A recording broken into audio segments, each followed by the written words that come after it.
Iba-ibang balita ang mabilis na kumalat sa buong bayan tungkol sa naganap na pangyayari sa pagitan ni Padre Damaso at Ibarra. Balitaan niyo ba yung nangyari kay Ibarra? Mabuti nga sa kanya. Nagbayad lamang siya sa marami niyang utang. Kanina nakita ko siyang hindi ginawang mabuti sa kumbento. Ang mga matatanda na naghihintay sa pagdating ng Kapitan General ay iba naman ang palapalagay.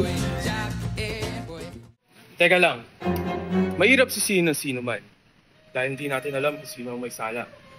Kung nakapagtimpi lamang si Ibarra, sana Ang naganap ay kabaliktaran. Si Padre Damaso ang nag-iisip bata at si Ibarra naman ang iisip matanda. Ang wikay niyo ay walang umawat maliban sa anak na dalaga ni Kapitan Tiago. Ayun ang higit na makakasama sa binata.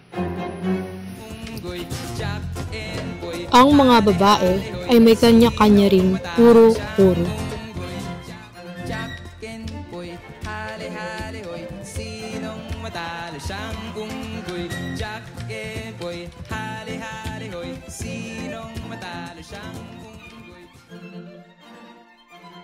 Ikararangal ko ang mga anak ko kung ipagtatanggol nila ang alaala ng kanilang magulang na yumao na.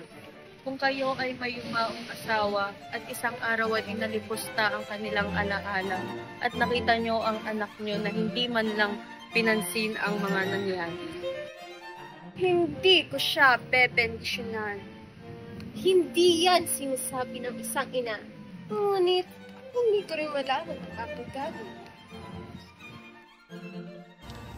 Sa gilid ng kalsada sa liwasan ng bayan ay alamin naman natin ang usap-usapan ng mga taong bukid. Nangyari ito hindi naman tutuloy ang pagtatayo ng paaralan. Sino ang nagbalitang hindi na tayo magkakaroon ng paaralan? Ako ang nagbalita. Sapagkat si Ginoong Crisostomo Ibarra ay tinatawag ng pilibustero ng mga paring puti. Wala na tayong paaralan.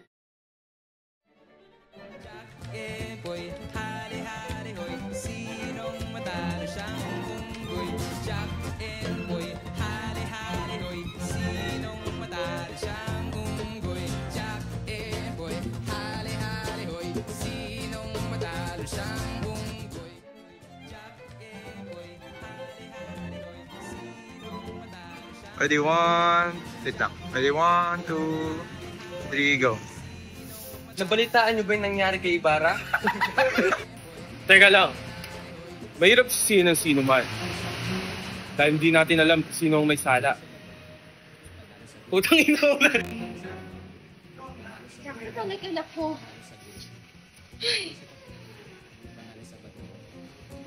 Okay lang yan. Parang music video eh.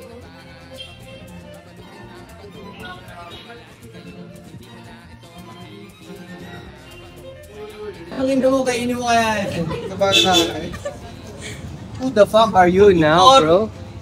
Boss, ang pangani.